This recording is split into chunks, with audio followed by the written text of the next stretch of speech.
هێزن لەشکریên PKK li piştî rizgarkirina gundê barê li Çiyayê Şingalê destkirin bi hêrişkirina ser navçeyên li jêr destê Daeş li çardorên vî gundî wek rêka şilov bara jêrî û li demekî Kurda rêka şilov bi ser Daeş de hata girtin û gundê bara jêrî jî ji Daeş hata paqijkirin û dest girtin bi ser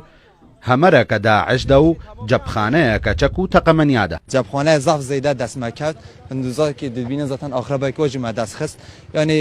بدا بتون دنیا و هەمیک گەلێمە کورج بزانە بەک و هێتا کو خوینەمە هەیە ئەم ji بۆ وی گەلی یزدی ji بۆ گەلێ خۆی کورد هێتا داوی شار بکەن وەکی هەرەکەتە پەکێکی پلانê me demekî kin de pêk hat saet virişe me dest bi çalakiyê kir saet sê û nû wisa me êrişî vir kir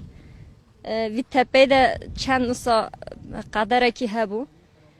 me êrişî wan kir di vî milî de em sizmece hatin ketin nav wan de vê derê doşqa wan hebû biksî hebû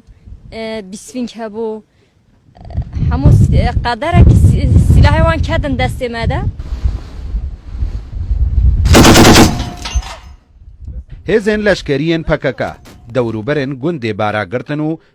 çeperên şer ewên Daeş bikardanîn dest bi serdagirtin û jimareyeke mezin çek û teqemeniyan jî ke ji hawin û doşka û bîkeysiya pêk hatibûn dest bi serdagirtin û tirimpêleke hemere dijî gule jî ji destê Daeş deranîn û heft Daeş jî kuştin û niha deverên Bakurê Rojavayê Şingal bi temametî li jêr destê hêzên PKK deyne û ala xwe jî li serê wan Çiyaya bilind kirin نبتنێ ڕزگارکردنا گوندێ بارێ و دۆروبەرێ دوێ